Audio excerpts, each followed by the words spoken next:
Fala, torcedor colorado e torcedor gremista. Começamos mais um Grenal Total e hoje eu tenho a honra de receber Daniel Carvalho, da base colorada para o mundo. Daniel Carvalho é ídolo no Inter e no CSKA, o cara que enquanto jogava sobrava habilidade e depois que parou mostrou o quanto tem um coração grande e vermelho. Boa noite a todos e boa noite, Daniel Carvalho. Tudo bem? Boa noite. Prazer estar participando com vocês aí. Vamos lá, tomara que seja alguns minutos de bastante diversão e algumas coisas bem engraçadas, até porque a gente está sofrendo bastante com essa pandemia, né? Totalmente. Tá complicado. Queria dar boas-vindas, mas antes de dar boas-vindas ao meu companheiro Muniz, eu queria fazer uma coisa que às vezes ele esquece, que é compartilhe esse vídeo, curta, mande para os amigos, para a gente chegar o mais longe possível aí com essa entrevista que certamente vai ser muito legal. Muniz, boa noite, como é que estamos, o lado tricolor? Boa noite, Mauro, boa noite, Daniel, um prazer falar contigo. Estamos bem, não tem muito o que falar, né? Grêmio classificado na Libertadores, vamos pegar agora o Del Valle e vamos lá. Temos que passar, mas tudo bem por aqui. Não, peraí, só uma correção. Não estão classificados para a Libertadores ainda. Não, agora vamos pegar o Del Valle, né, cara? Vai ser duro, mas vai dar certo. Exatamente.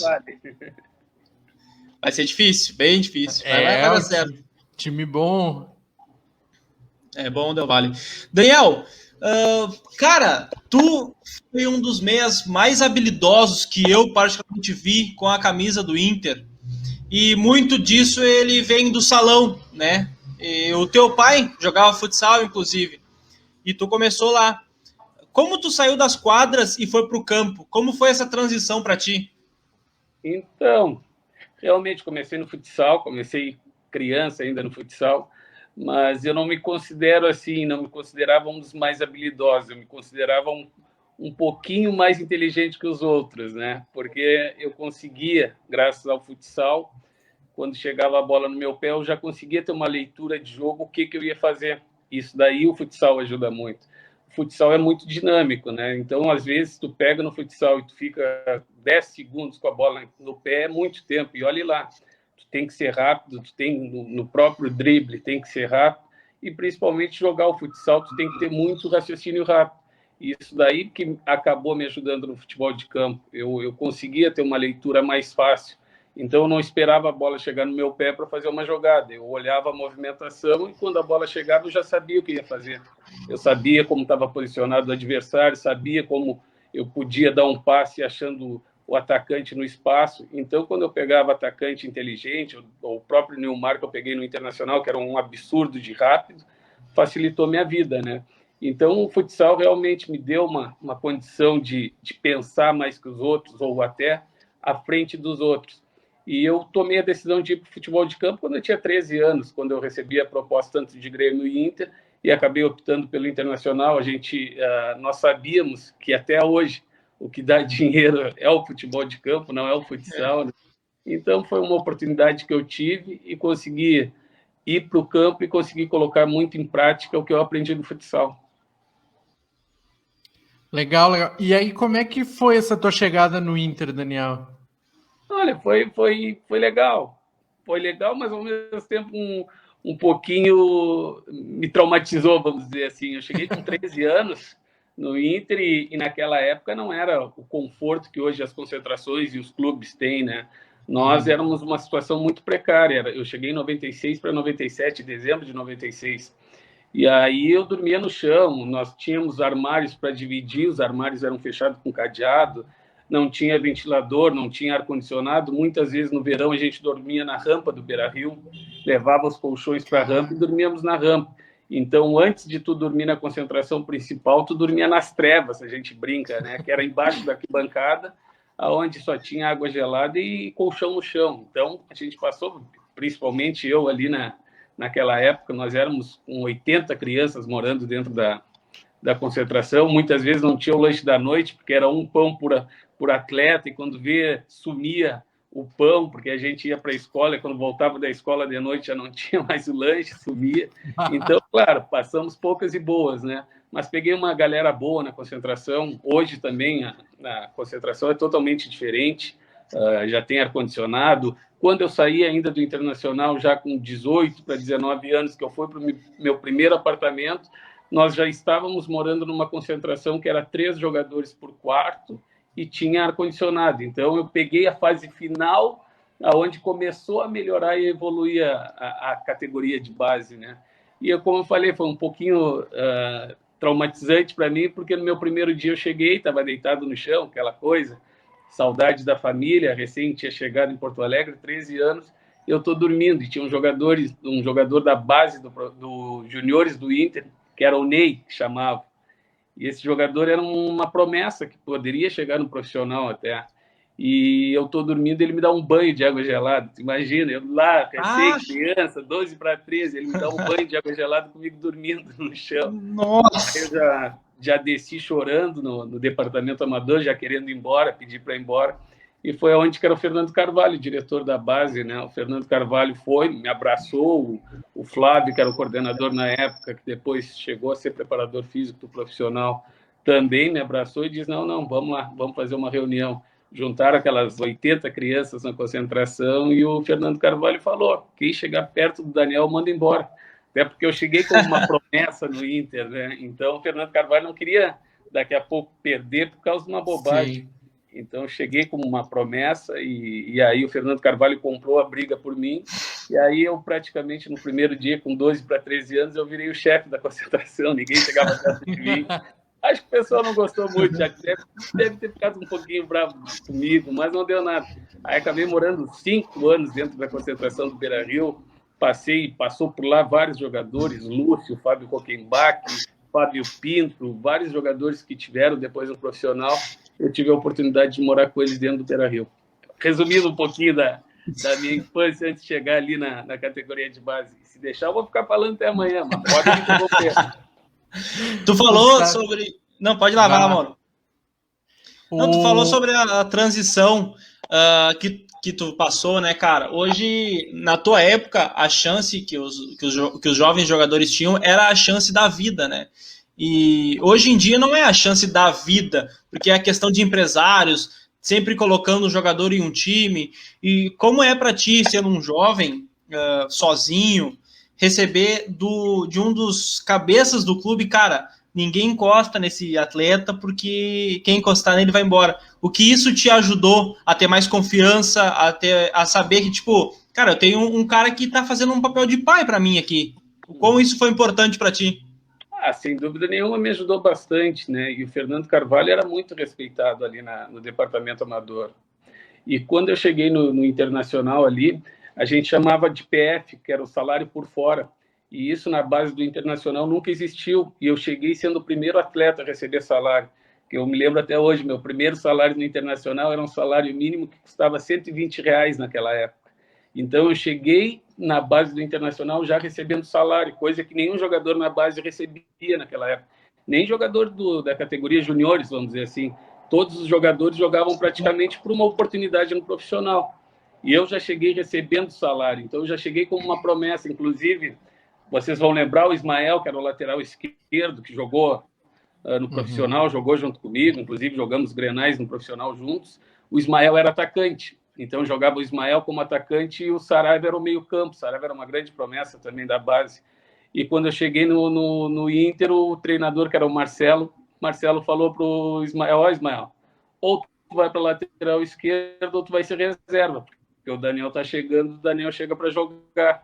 E aí foi aonde que o Ismael foi para a lateral e acabou chegando ao profissional como lateral. Então, eu acabei já, de uma forma meio estranha, acabei ajudando o Ismael a chegar no profissional, né? De repente, se o Ismael estivesse disputando posição comigo, teria ficado na reserva e não teria, de repente, uma oportunidade. O Ismael acabou indo para a lateral e acabou tendo depois oportunidade no profissional como lateral. Então, eu tive, assim, poucas e boas ali no departamento amador, na base do Internacional. Hoje é uma teta, hoje está tudo tranquilo. Naquela época, a gente suava para a gente dar vida nos treinamentos dentro do campo suplementar, para os empresários, por um dia ou outro, te olhar e te fazer uma proposta. Hoje não. Hoje, se tu pegar 100%, eu acho que dos jogadores que existem na base do Internacional já tem empresário. Antigamente, não. Antigamente, tu tinha que ser muito bom para alguém te abraçar. E hoje contrato por vídeo, né? O cara manda um vídeo lá, os caras estão contratando, né? Tem o YouTube ajudou bastante. Daniel, falando um pouco então de base ainda, a gente vai falar do Mundial Sub-20, que não tem como não falar, né?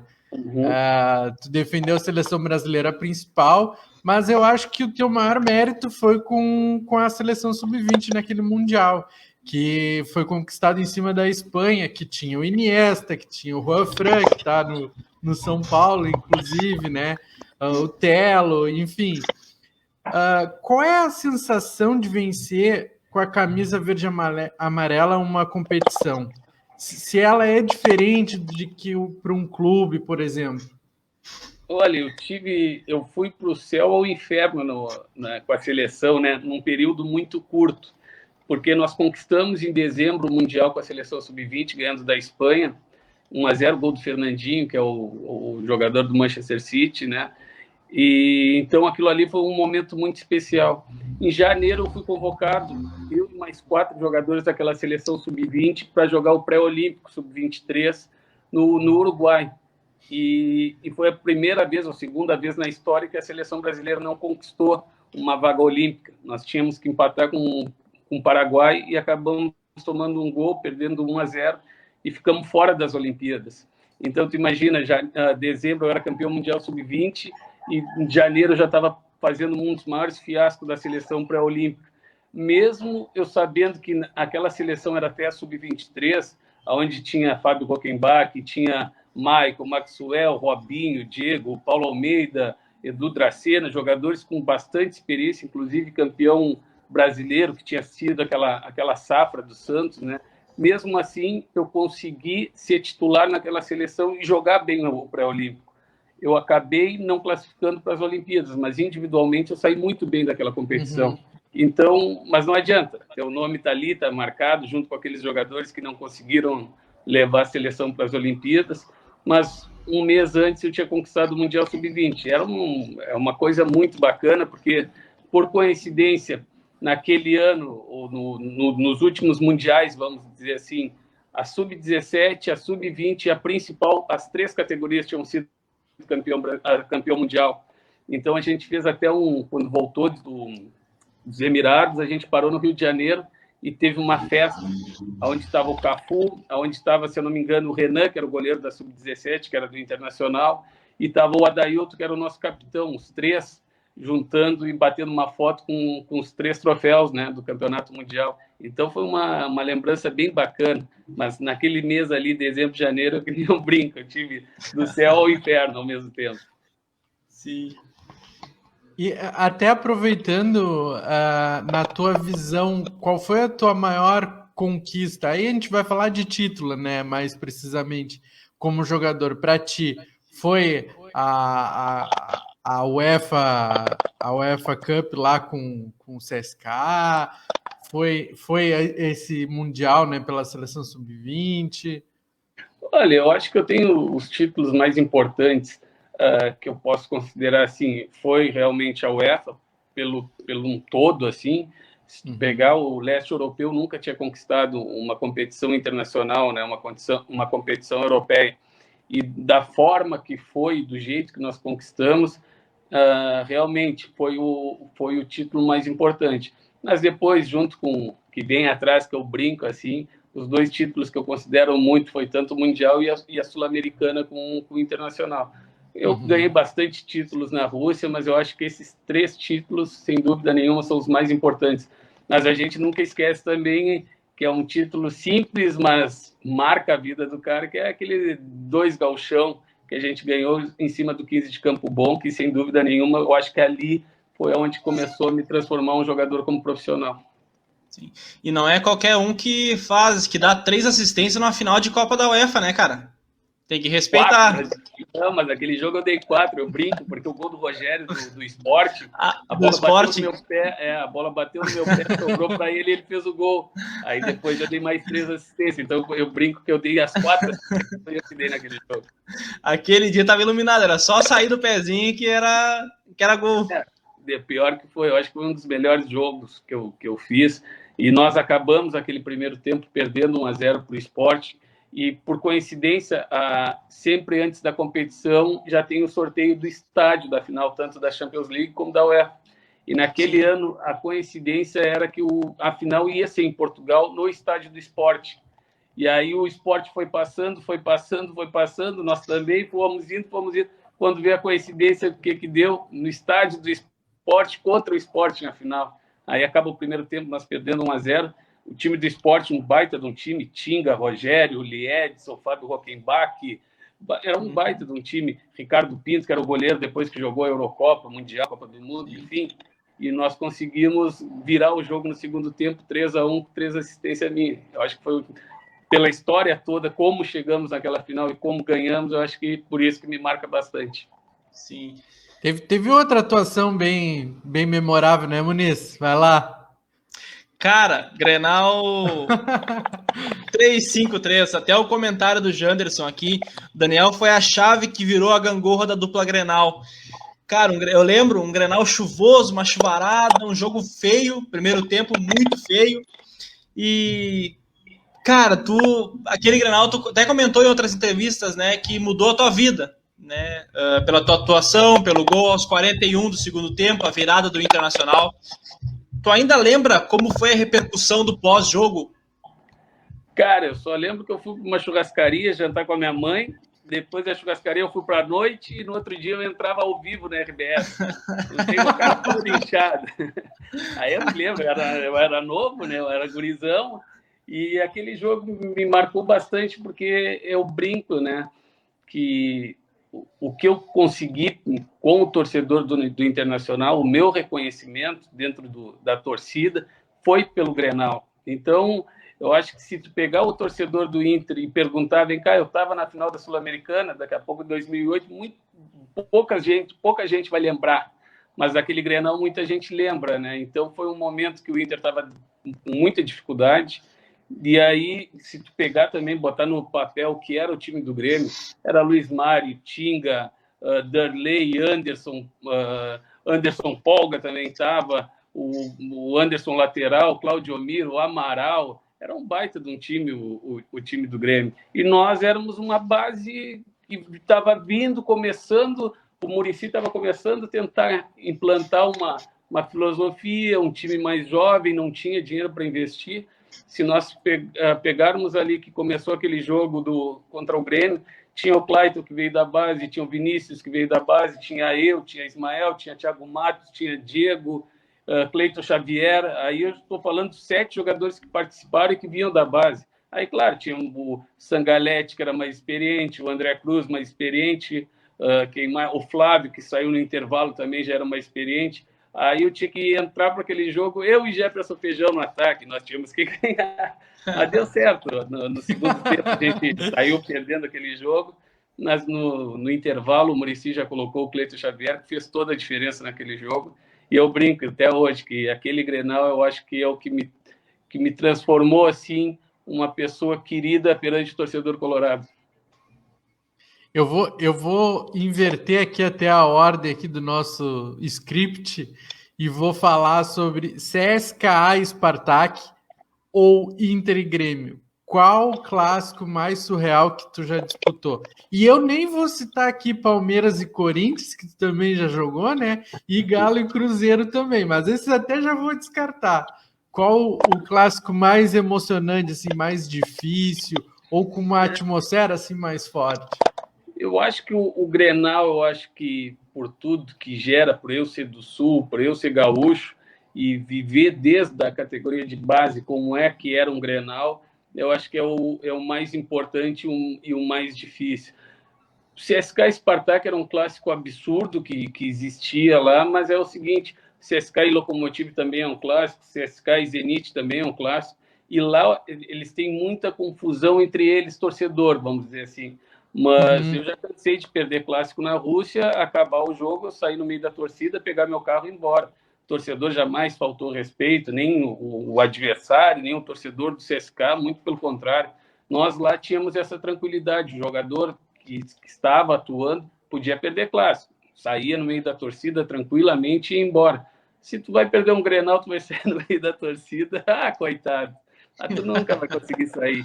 Então, eu acredito, por eu ter vivido bastante tempo dentro do Beira-Rio, eu sei o quanto é um clássico Grenal, o quanto é difícil e o quanto o Inter valoriza, e o Grêmio também valoriza esse duelo, né? Então, acho que o Grenal é o pior de todos.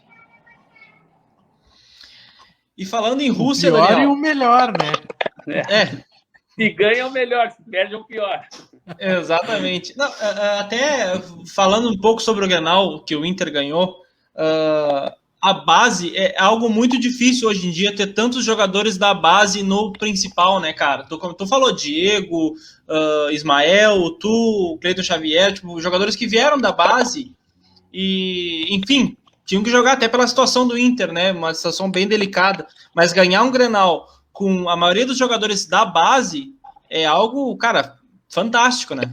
Foi, sem dúvida nenhuma. Ali eu acho que o Muricy conseguiu, depois daquela vitória, também trabalhar do jeito que ele queria. Ele começou a botar gurizada, ele não tinha essa de contratação, não precisava contratação caras, até porque o Inter tinha uma condição financeira muito delicada, apesar que hoje ainda os clubes têm uma condição financeira, às vezes, um pouco complicado, mas eles sempre dão um jeito. Existem outras formas de contratar, outras formas de trazer jogador. Na nossa época não tinha. É que nem eu brinco, né? Hoje eu posso falar tranquilamente, vou dizer assim, mas era muito dinheiro naquela época. Não, eu saí vendido para o Internacional, para o CSKA. O Inter não conseguia me dar mais aumento, ele não tinha jeito de me dar aumento. Eu perguntava, vem cá, vocês não vão me valorizar, vocês não vão me dar aumento. Enfim, eu saí do Internacional numa época recebendo um salário de R$26 mil. Eu fico brincando que hoje tem qualquer cabeça de baga que recebe 250. Aí eu fico pensando, se eu tivesse jogado atualmente o que eu jogava, eu com certeza ia ter recebido muito mais. Inclusive, aí na época o Inter não tinha condições de me dar aumento, não me dava. Mas não tenho que reclamar também, já que o Inter não me dava aumento. Meu pai era uma pessoa bastante inteligente, é uma pessoa bastante inteligente. Ele pedia o meu percentual do meu passe na época. Então, quando eu fui vendido, eu tinha um percentual garantido meu, né? Porque o meu pai disse, tudo bem, vocês não querem dar aumento para o guri, então vamos dar um percentual para o guri. E aí eu ganhava 5% ali, mais 5% ali, aí eu fui indo, meu pai foi indo. E aí, no final das contas, teve a proposta e acabou saindo bom para o Inter, bom para mim, e financeiramente foi um bom negócio para todo mundo. O Inter ganhou um bom do dinheiro, conseguiu se reerguer naquele momento, que era um momento bem delicado, mas que nem eu falo, tu imagina, eu era naquele momento um dos principais jogadores, eu tinha um salário lá embaixo. Aí tu imagina hoje, qualquer terceiro jogador que nem fardo tem um salário de 100, 150 mil, que às vezes eu fico pensando, por isso que muitos clubes acabam quebrando e tendo problema.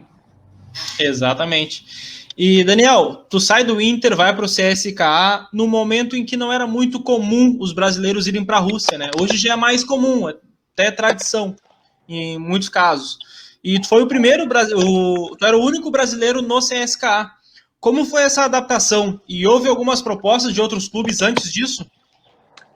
Antes de ir para o CSKA, oficial não teve nenhuma, vamos dizer assim. Tinha bastante boatos, porque quando eu jogava o Sul-Americano Sub-20, vinha empresários da Espanha e Itália para assistir esses torneios e tal, e a gente acabava escutando muitos boatos, mas tanto que uma das propostas que eu recebi do CSKA, que foi a proposta do CSKA, foi após o pré-olímpico, né? Acabou o pré-olímpico e eu recebi a proposta.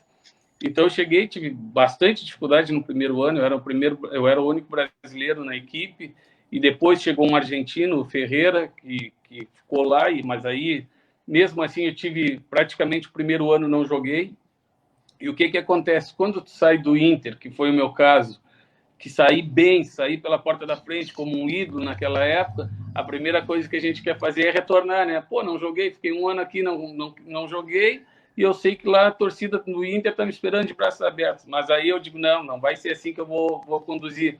O que eu fiz? Eu peguei e digo, vou mostrar para eles que eu tenho capacidade, tenho qualidade. No segundo ano na Rússia, ninguém me conhecia praticamente, porque no primeiro ano eu não joguei. Aí nós conquistamos 8 competições seguidas, ganhamos tudo. Eu fui o primeiro estrangeiro a ser o melhor jogador da Rússia, coisa que nunca tinha acontecido. Ganhamos a UEFA, aí a gente começou a ganhar um monte de competição. Só que, claro, no meio dessa história toda tem a chegada do Wagner Love. Aí, que nem eu falo, aí facilita.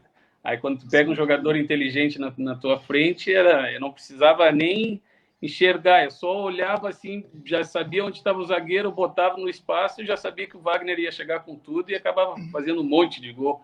Então, quando o Wagner chegou, aí ficou eu e ele, depois chegou. Uma época teve o CSK, teve 6, 7 brasileiros, teve Wagner Love, Jô, Dudu Cearense, Eduardo Ratinho, Ramon, um monte de jogador brasileiro. Hoje, estava até assistindo, antes de entrar com vocês aqui, eu estava assistindo o Shakhtar. O Shakhtar está com 12 brasileiros, 13 brasileiros. Aí eu estava vendo, o Tyson está há 12 anos na Ucrânia, coisa que antigamente era bastante difícil. Acho que a validade do Tyson já deu também, né? Deus te ouça. Eu acho que dá para ficar lá mais um pouquinho ainda. Estamos esperando ele aqui de braços abertos.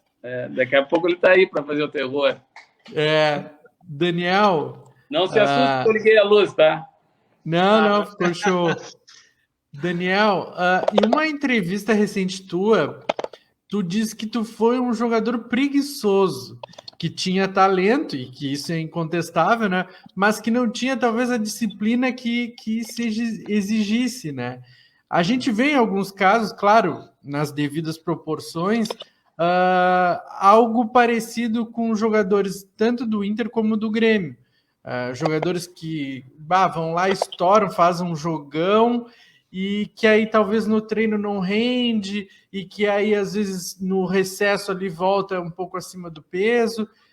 Como é que tu vê casos assim na sua época e como é que tu vê hoje? E se tu pudesse falar alguma coisa para esses jovens jogadores, né?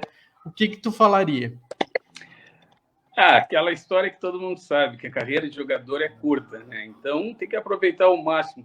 Mas eu brinquei não, eu brinco com uma coisa e que é fato, que é verdade. Eu fui jogador, eu não fui atleta. Se eu tivesse sido atleta, eu estaria jogando até hoje e estaria enchendo meus bolsos cheios de dinheiro, porque, que nem eu brinquei, tem cada cabeça de bagre que recebe 200, 300 mil. Então, sem dúvida nenhuma, se eu tivesse sido atleta, daqui a pouco eu poderia ter sido um D'Alessandro no Internacional até hoje, enfim. Então, eu digo que eu realmente eu deixei a desejar nesse aspecto. Quando o futebol mudou, que mudou muito de alguns anos para cá, que o que o futebol mudou? Acabou um pouco dessa coisa só jogar com a bola no pé. Não, primeiro, muitos treinadores começaram a optar o seguinte: antigamente, os treinadores escalavam assim, não, nosso time vai tomar 4, mas do meio para frente que tem vai fazer 5, então tá bom, vamos ganhar 5-4. Só que hoje, a filosofia geral, ou quase de 100%, primeiro é não tomar e depois fazer. Então, primeiro eles jogam para não tomar, eles jogam para defender. E aí, isso daí trouxe para o futebol a maioria dos times defensivos. E aí, o que acontece? Tu tem que começar a marcar. Então, se tu pegar ali, depois que o futebol começou a exigir marcação, coincidência, Paulo Henrique Ganso mal joga no Fluminense, Lucas Lima mal joga no Palmeiras, Ronaldinho Gaúcho, quando voltou, teve seu momento dele, depois, logo em seguida, saiu, parou, foi para o México, foi, enfim, para outros lugares. E hoje, se tu pegar, eu até quero que vocês me ajudem aí, me digam um meia que tinha aquele legítimo camisa 10, que pensava, que tinha a bola no pé e fazia, acontecia. Hoje acabou, tem pouquíssimo no futebol. E os pouquíssimos que tem, muitas vezes são reserva, porque os treinadores optaram hoje em dia, primeiro para não tomar, e depois tu ir lá e fazer 1-0, e de repente tu vai lá, dá mais uma escapadinha, faz 2. Que eles estão adorando no futebol são os ponteirinhos, que vão lá na frente, mas que passam a maior parte do tempo correndo para trás para acompanhar a lateral. Então, eu, quando entendi que o futebol ganhou mais parte física, mais marcação, essas coisas, eu não consegui me encaixar. Eu sabia como é que o futebol estava, mas eu não paguei aquele preço que eu tinha que pagar, que era deixar um pouco a minha técnica. e o meu raciocínio de lado para começar a marcar. Porque se eu não marcasse uma peça que hoje no futebol não ajuda, não colabora, está fora do time. E eu era essa peça. Então eu comecei a perceber que o futebol estava bastante diferente do que era e do que é atualmente. E eu não como é que eu posso te dizer? Não é que eu não me adaptei. Eu não fiz por querer entrar nesse novo momento do futebol, vamos dizer assim. Não me adaptei, não quis, não tentei. E aí eu achava que só com a bola no pé eu ia jogar, e eu acabei perdendo espaço. E aí acredito, e isso aí eu tenho certeza na minha cabeça, que não foi culpa de ninguém, foi culpa minha mesmo. Então, eu acho que eu parei muito novo por isso, por ser preguiçoso, porque eu achava que podia jogar só com a bola no pé e não quis dar o preço que era marcar, que era correr atrás, que nem a gente brinca no linguajar do futebol, era botar a bunda no chão, correr atrás da carrinho. Isso daí eu não fazia. Eu acho que eu não fazendo isso, acabo perdendo espaço. Então, o jogador que acha que só o talento vai fazer a diferença, vai perder espaço, logo vai estar que nem eu, aposentado. Olha que legal aqui, ó. Até vou mudar a ordem aqui, mas ó, o William falou: arrisco a dizer que o último 10 em auge foi o Dali. Né? Infelizmente ou felizmente, nós tínhamos que contar o ano passado com a faca e o queijo na mão, que foi o brasileiro, que acabou esse ano, mas muitas vezes o ano passado nós tínhamos que depender do Alessandro com 38 anos. Mas parei um pouquinho, o que está acontecendo? Tu tinha uma base do Internacional que foi campeão da Taça São Paulo. Cadê essa gurizada? Na nossa época, quando foi campeão da Taça São Paulo, o Inter em 97, 98, não recordo bem, tinha Lúcio, tinha Clayton, tinha Fábio Pinto, tinha Diogo Rincon, tinha João Gabriel. Esses caras tudo chegaram no profissional logo em seguida jogando. Agora, se tu pegar, tem o Praxedes, eu acho, que foi campeão da São Paulo, e quem mais? Se tu passar pela rua, tu não sabe quem é jogador do Internacional, da base do Inter. Mas garanto que vão estar de carro importado e com bom salário no bolso.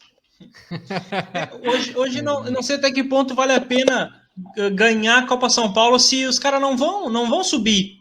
Entendeu? Tu aproveita um, aproveita dois. E aí empresta um porque não serve. Aí não, e claro, né? A gente está falando aqui só do ponto do clube, mas a gente tem que falar do ponto do jogador também, porque tem jogador daí que faz uma copinha bem e aí diz assim: não, eu quero 200 mil de salário e quero jogar na equipe principal. Aí os caras recuam. Teve um caso recente no Inter, né, do Cezinha, né, que fez uma Copa São Paulo muito boa, e aí ele disse: não, eu quero jogar no profissional e eu quero um aumento de salário. E o Inter recuou e ele acabou saindo, foi para o Botafogo, se não me engano.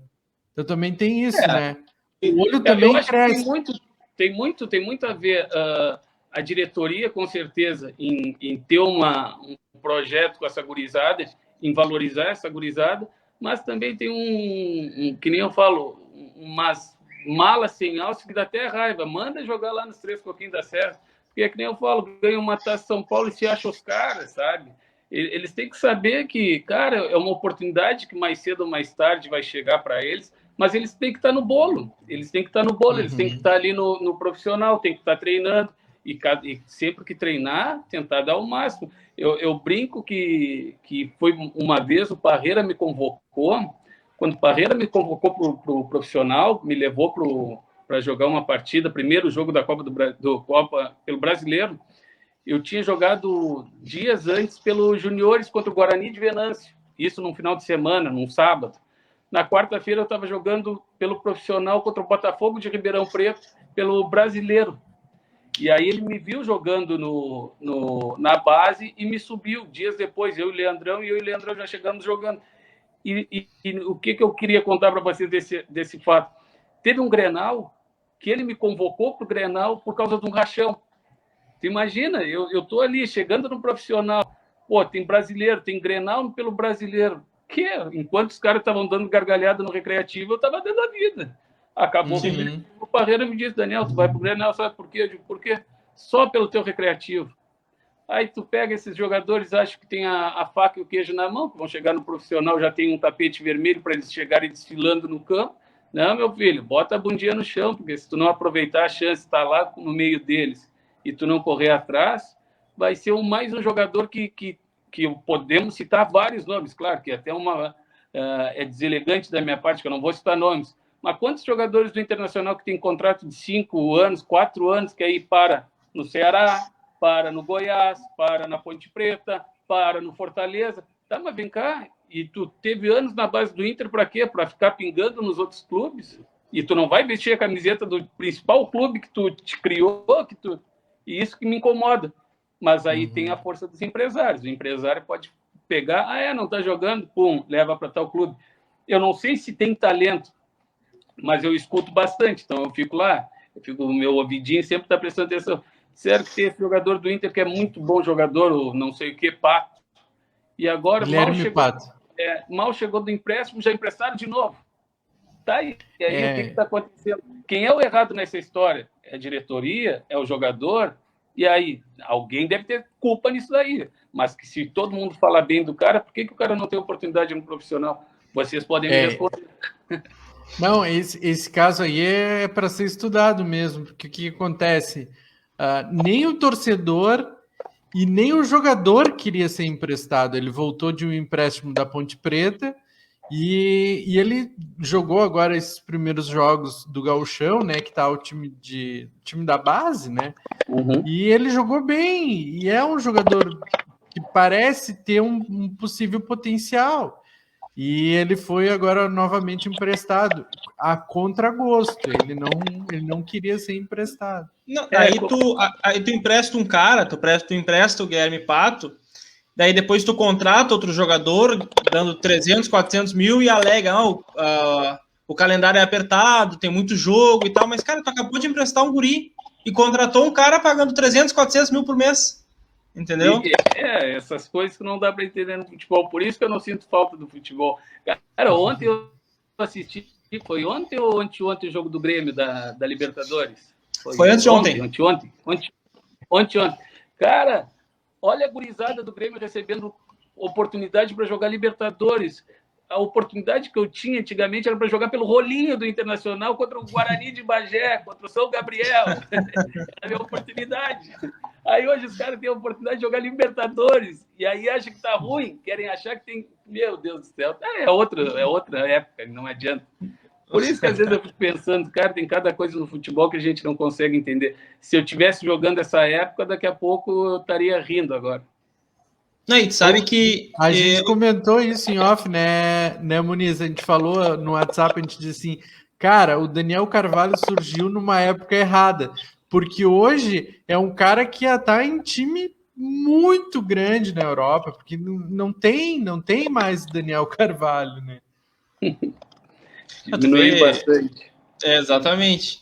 E, cara... Eu até aqui, só o comentário do Igor, para a gente não se perder. Legal, Daniel, falar isso na boa. Muito jogador não admite esse aspecto. Que foi todo aquele teu papo do jogador cuidar, né? De atleta e jogador, aquela... Sim. Vai lá. Tu comentou que a carreira de atleta é uma carreira curta, né, cara? E tu teve 17 anos de carreira de profissional. Qual o dia que tu gostaria de reviver e qual o dia que tu gostaria de esquecer nesses 17 anos como atleta profissional? Pô, deixa eu pensar. Cara, se eu pudesse lembrar, assim, reviver, sem dúvida nenhuma, eu vou lembrar do Grenal, né? Eu acho que aquele dia ficou marcante para mim, eu acho que por tudo. Né? Como foi a situação também, e isso eu estou falando individualmente, tá? Aquele foi um dos melhores momentos que eu vivi particularmente, mas assim, eu acho que para esquecer, assim, eu não, graças a Deus, eu sempre fui uma pessoa assim, eu podia ser preguiçoso para treinar, mas eu nunca fui um mau profissional, muito pelo contrário, eu sempre treinei, eu sempre nunca dei migué, eu sempre estava lá no horário correto, no horário certo, sempre tive presente, e eu vou te dizer o porquê por que eu fui assim?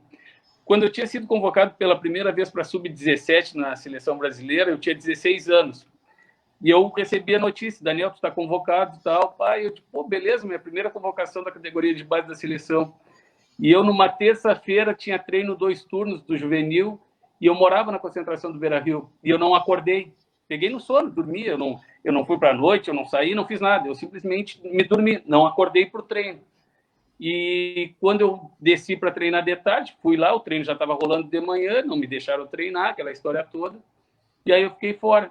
Aí, com aquilo ali, eles me tiraram da convocação da seleção brasileira, tiraram o meu nome, botaram o Saraiva, que era outro jogador do Inter, e a gente viajava para jogar em Bebedouros, um torneio juvenil, e o infantil jogava em Araras.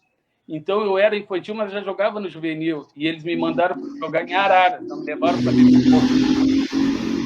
Então eu fui para Araras de ônibus, até São Paulo, interior de São Paulo, jogar o campeonato infantil, sendo que eu jogava o tempo todo com juvenil. E aquilo ali foi uma penalização, sabe, comigo. Foi uma lição para ti. E eu digo, cara, eu nunca mais vou chegar atrasado.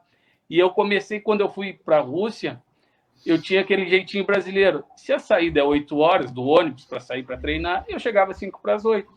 E sempre quando eu chegava no ônibus, estava todo o time sentado. E chegava sempre, até um dia o tradutor chegou para mim e disse assim, Daniel, 5 minutos antes, só o treinador. Se a saída é às 8, 15 para as 8 dentro do ônibus. E eu digo, tá, tudo bem, desculpa, não vai se repetir. Então, eu acabei aprendendo que o horário é crucial. Então, essa coisa da seleção, da convocação, que era a minha primeira convocação na categoria de base, que eu não acordei, que me penalizou, me tirando da seleção, acho que foi a noite ou o dia que eu queria esquecer. Eu queria ter ido para a seleção naquele momento, que era sub-17, ainda mais por ser minha primeira convocação. Legal, legal. Daniel, eu vou citar só alguns, né, que a gente fez uma pesquisa aqui meio rápida, mas Lisca, Parreira, Muricy, Tite, Gazaev, Filipão, Luxemburgo, são alguns treinadores que tu trabalhou.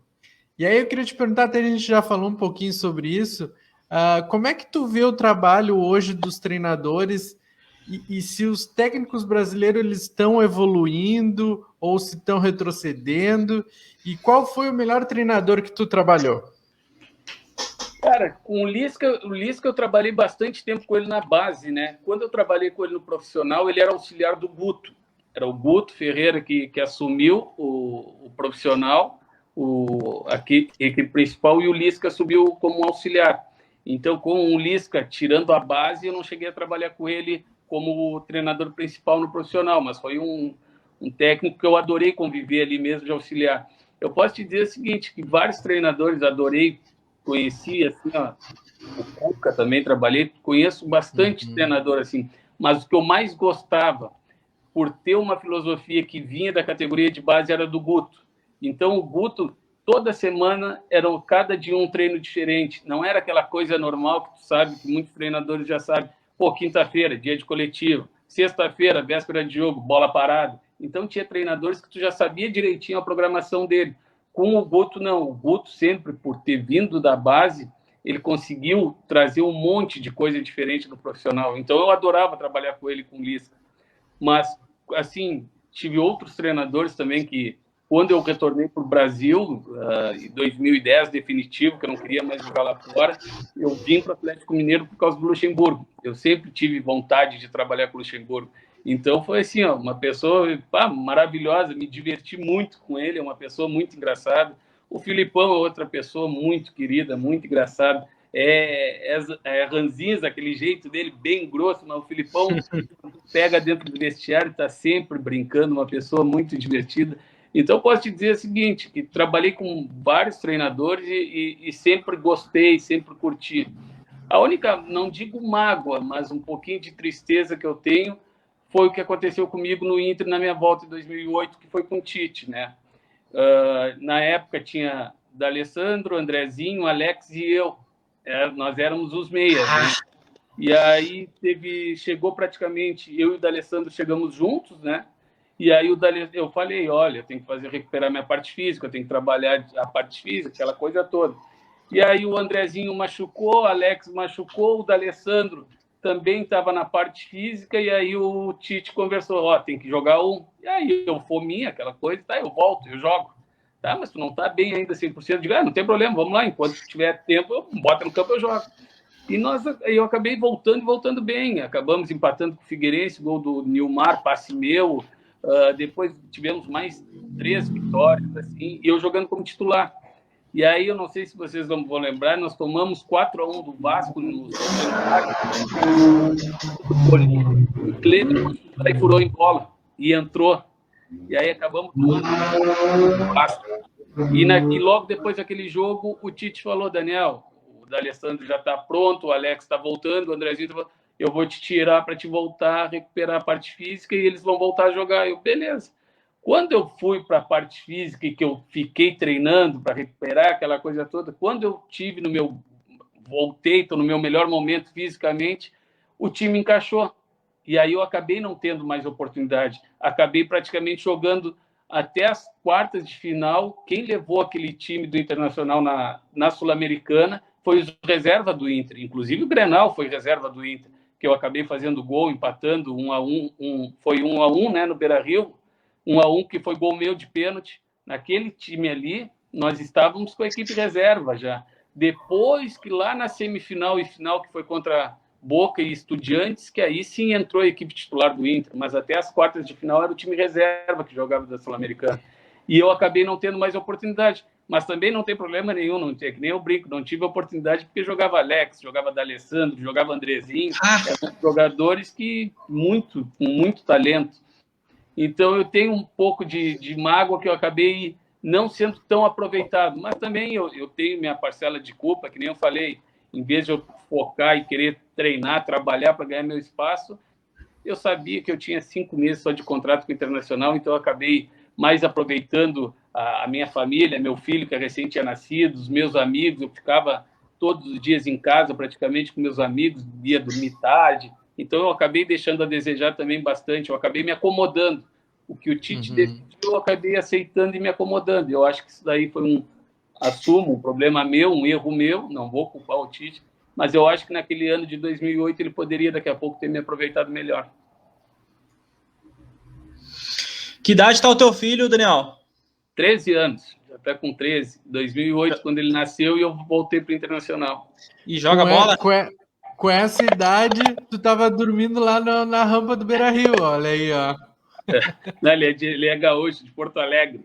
Mora em Porto Alegre aí. Hoje eu vivo em Pelotas, né? Ele mora em Porto Alegre, eu moro em Pelotas. Sim, e ele joga bola?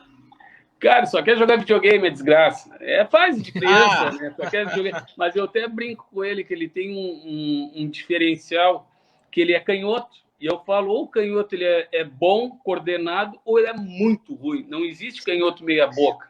E exatamente. Ele é bom, ele sabe bater na bola direitinho, mas já engordou nessa quarentena, é preguiçoso, só quer saber de videogame. Aí eu deixo ele decidir o que ele quer tranquilamente. Eu não sou aquele pai que exijo ou gostaria que ele fosse jogador. Não, eu deixo ele bem à vontade. Ele vai fazer o que ele tem vontade, o que ele quer. A única coisa que a gente cobra é o estudo. Exatamente. Quer comentar alguma coisa, Mauro? Não. Eu ia, na verdade, perguntar sobre uma curiosidade, porque... né, muitas pessoas devem saber que na Rússia é neve, é frio. O pessoal acha que no Rio Grande do Sul é frio porque nunca foi para a Rússia, né? Então, eu sei que tem algumas táticas, algumas técnicas para o cara não morrer de frio jogando, né? Coisa na orelha, um produto que tu passa, se não me engano, tipo uma pomada, palmilha, tem tudo isso aí, né? Tem. A gente botava umas palmilhas que são quentes, né?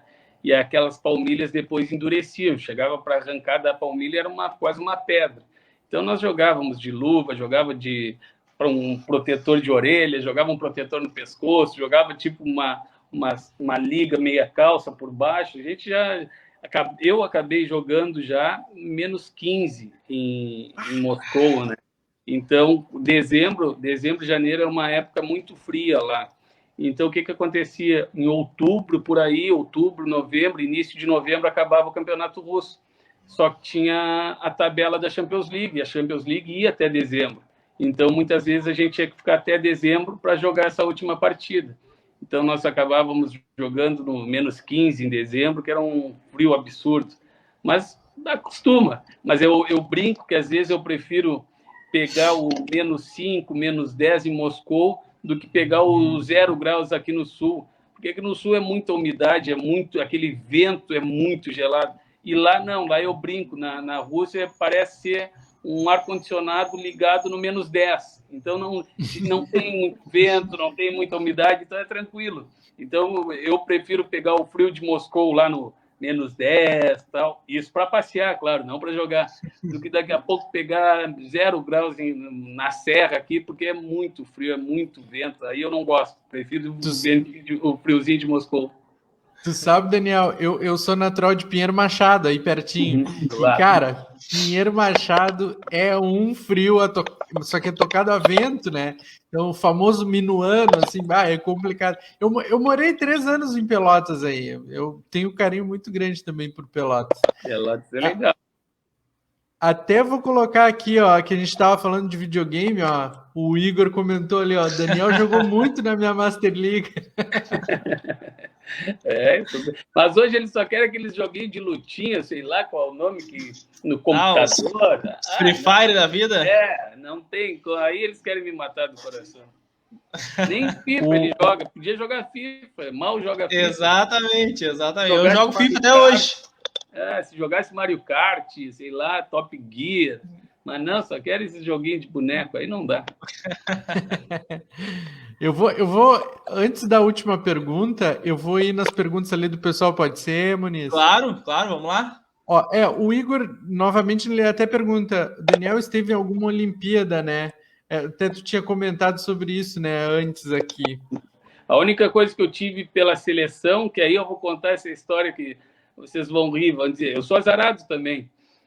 Eu fui convocado para os Jogos Pan-Americanos de Santo Domingo. E aí, na segunda-feira era a apresentação da seleção, da Sub-20, né, para a gente jogar os Jogos Pan-Americanos. E no domingo teve Inter e Figueirense no Beira-Rio.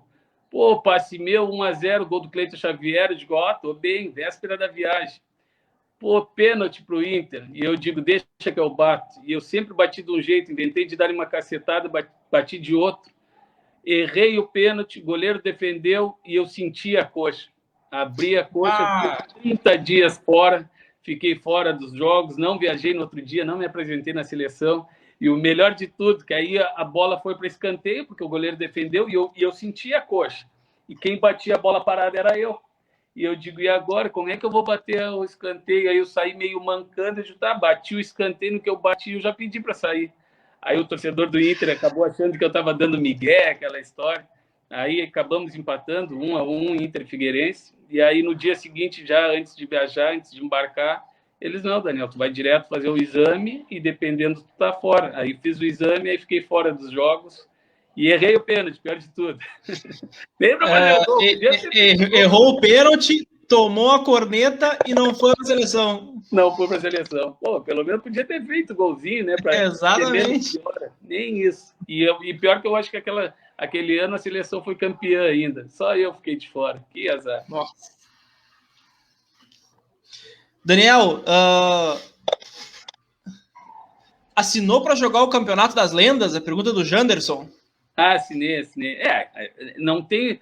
Eu dei autorização lá, que tu tem que fazer um contrato com o Internacional ali e uma autorização de exclusividade e tal, alguma coisinha. Mas era uma equipe bem legal que ia viajar, ia jogar. Era eu, Tinga, Magrão, Edgley, Rubens Cardoso, Irã, Lauro. Era uma galera bem bacana, assim. Então, nós íamos jogar em janeiro, aí foi transferido para o final de fevereiro, mas com essa pandemia, de novo, cancelaram. Era uma turma bem legal. Nós íamos jogar em São Paulo um torneio de 8 dias. Mas vamos ver se tudo melhorar. No final do ano vai ter. E aí o Fernando Carvalho, que me fez o convite, e podia 2 jogadores abaixo de 40 anos, né? E um desses 2 jogadores fui eu. Na verdade, era eu e o Leandrão. Só que agora o Leandrão começou a trabalhar no Boa Vista e aí ficou eu e o Chiquinho. Então, é uma honra estar participando, até porque, imagina, todo mundo acima de 40 e eu fui escolhido abaixo de 40 para participar. Esse aí eu não perco, esse campeonatinho aí. Vai estar na TV, a TV vai transmitir os jogos. Ia transmitir, né? Então ia ser Sim, legal. olha. Como é que foi a tua experiência no futsal agora, há alguns anos atrás?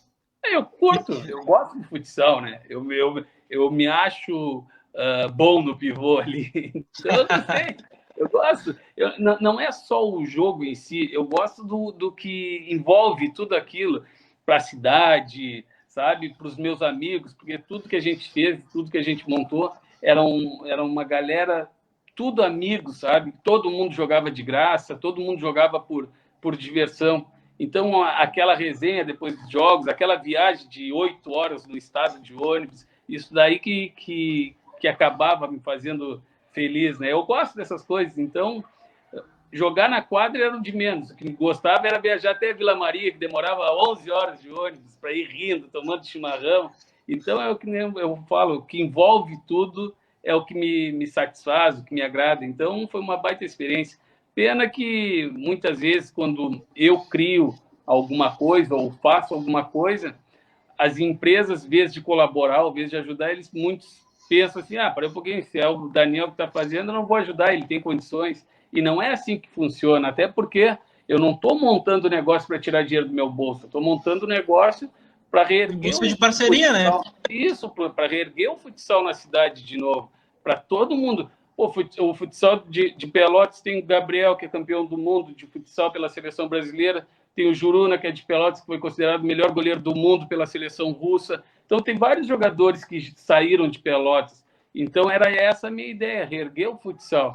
Mas não dá, infelizmente, são poucas pessoas que ajudam, e aí acaba só tirando do bolso, se desgastando, então acabei decidindo não participar mais. Sim. Daniel, eu vou ler duas mensagens aqui que eu achei bem legal, que eu falei em alguns grupos que a gente ia estar conversando contigo, e aí eu achei muito legal que um deles contou uma história que ele disse assim, até vamos aqui, ó lá, ó. Massa, é muito humilde. Lembro quando era goleiro do futsal, jogava tananá, acredite, Daniel Carvalho era um dos caras que trocava ideia com a piazada e doava uniformes. Os guri necessitados doou 10 pares de tênis também. Então, tem toda essa parte assim, é muito legal de ver o pessoal falando. E o outro comentário, aí já não é tanto dessa tua parte, né, de ajudar, como tu sempre fala, né, é de um amigo meu que é torcedor do Criciúma. E ele disse assim, olha, o Daniel chegou aqui e a gente achou assim, não, tá em fim de carreira, não sei o quê. E disse que chegava a bola nele e era diferenciado, assim, tipo, não dava para acreditar. Eu brinco que em Criciúma, quando eu cheguei lá, o assessor de imprensa disse assim para mim, Daniel, tu é o primeiro jogador que está batendo uma foto oficial dentro do campo. Nenhum jogador é apresentado dentro de campo. Eu digo, olha que honra para mim. Então, foi um momento bem legal no Criciúma lá, adorei, cidade maravilhosa, me recebeu muito bem. Então, posso te dizer assim que eu tenho um baita carinho por Criciúma, assim, as pessoas são muito legais, assim, me trataram super bem. Não conseguimos nosso objetivo lá, que era permanecer na Série A naquele ano, mas eu vou te dizer o seguinte, foi uma das cidades que eu mais me diverti em termos de morar, de ter paz, de ter sossego, então foi muito legal. Acho que a gente pode ir para as duas últimas perguntas, Daniel. A primeira, do Jesse Ferri, ele se fala, Muniz, pergunta para ele sobre aquele Galo de 2011. Fala daquele grupo lá, o Montilho voando no Cruzeiro. Como era a rivalidade? Cara, foi um pouquinho... eu acho que esse jogo... Eu acho que é um jogo que eu posso dizer que eu posso esquecer. Vamos falar em termos de jogo, né? Nós tínhamos um grupo muito bom do Atlético, né? Mas não deu liga. Nós brigamos nos 2 anos para não ser rebaixado. E nesse ano nós tínhamos se safado da segunda divisão na penúltima rodada. E na última rodada era Cruzeiro e Atlético Mineiro. E o Atlético, se empatasse ou ganhasse, eu acho que só empatava, derrubava o Cruzeiro para a Série B. Adivinha o resultado do jogo? Chuta. O Cruzeiro ganhou. Ganhou, mas não caiu naquele ano, ganhou. Adivinha quantos? Foi uma goleada, não foi? Pô, tomamos 6-1 do Cruzeiro. É. Imagina, era o jogo, é a mesma coisa Inter e Grêmio, é só empatar com o Grêmio que tu coloca o Grêmio na Série B.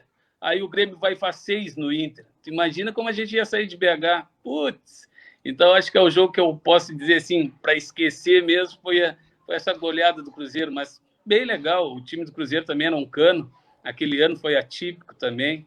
Mas jogar Atlético Cruzeiro também era bem legal. A única coisa que eu lamento é que no ano que eu tive lá, nós jogávamos na Arena do Jacaré, né? Porque o Mineirão estava em obra para a Copa do Mundo.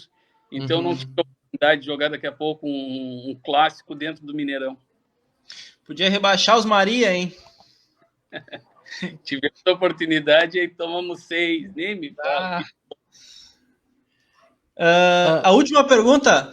Vai lá. Cara, só pelo Inter, tu jogou do lado do Alex, do Nilmar, do D'Alessandro. Na Rússia, tu jogou com Wagner Love, Olic, Zirkov. Na seleção brasileira de base, jogou com Daniel Alves, Carlos Alberto, Fernandinho, que tu já citou, Dagoberto. Fora a seleção principal, como Maicon, Lúcio, Robinho, Kaká, Ronaldinho, enfim. Agora chegou a última pergunta, que o entrevistado ele sempre fica meio assim com a pergunta. A gente gostaria que tu escalasse a tua seleção do 1 ao 11 de todos os jogadores que tu já jogou junto. Posição por posição, do goleiro ao ponto esquerda. Tu consegue elencar para nós? Eu vou anotando aqui. Cara, eu gostava no gol que eu joguei na seleção o Júlio César.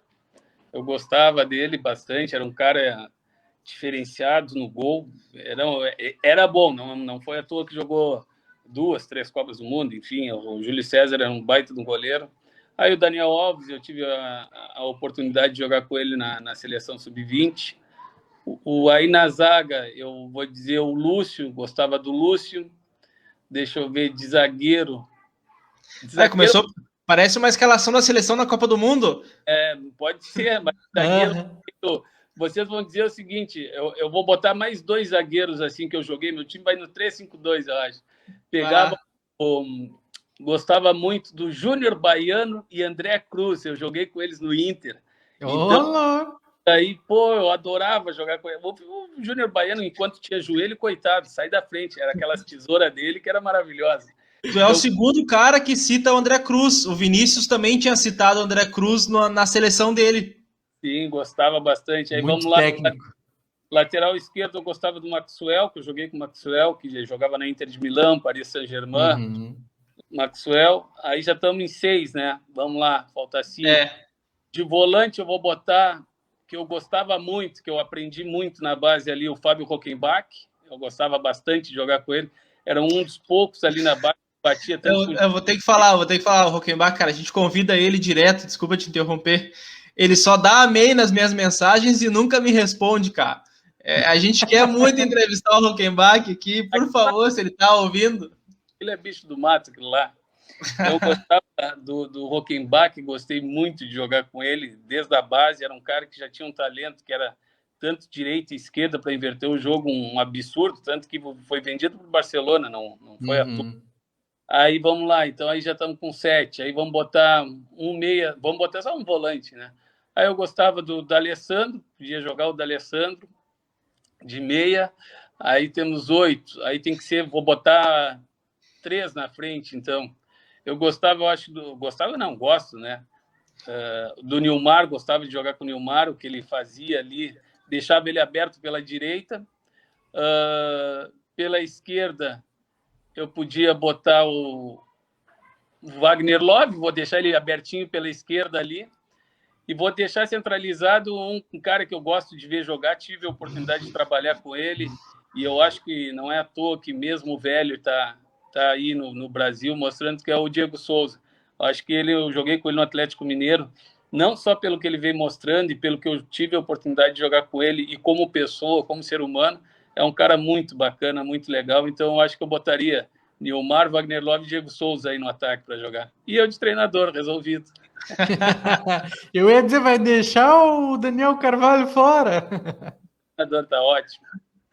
Então ficou assim, Júlio César, Daniel Alves, Lúcio, Júnior Baiano, André Cruz e Maxwell, Hockenbach, D'Alessandro, Nilmar, Wagner Love e Diego Souza. Acho que dá para ganhar alguma coisa com essa. Cara, tu vê que a tua carreira foi boa quando tu elenca os jogadores que tu já jogou junto, né? E tem só craque, né, cara? Aí tu vê, cara, valeu a pena. E fora que eu te deixei de fora Kaká, deixei de fora Ronaldinho, né? Isso daí não farta no meu time. Kaká que foi teu reserva, né? Vale lembrar. Ele tinha sido o melhor do mundo e sentou no banco para mim, viu só? Te mete. Papai Dunga, querido. Daniel, muito obrigado, foi muito bom o papo. Como eu te disse no início, eu sou teu fã, né? Acompanhei a tua carreira e acho muito legal também todo o teu trabalho depois que parou do futebol, todas as tuas ações sociais, jogo beneficente. Vou vender, para quem não sabe, né? Ele vendeu a coleção de camisa dele em troca de cestas básicas. Então, cara, é bem o que eu falei ali no início. Tu era um cara fora da curva dentro de campo e a gente descobriu isso, que tu também era dentro e fora de campo, né, no caso. Então, muito obrigado pelo tempo e foi uma honra. Valeu, agradeço o convite aí. Vocês viram que se deixar eu fico falando. Não, mas é bom. Ordens aí, quando precisar, quando quiserem aí, a gente está aí para ficar falando, fofoqueando, conversando, seja o que for. Mas agradeço aí o convite e obrigado pela participação aí. Obrigado, a gente que agradece. Obrigado mesmo, Daniel, e as portas estão abertas aqui. Cara, nós somos teus fãs, pode ter certeza disso. Tá bom? Valeu. Obrigado, grande abraço. Tamo junto. Obrigado, boa noite aí para todos, abraço. Boa noite, abraço.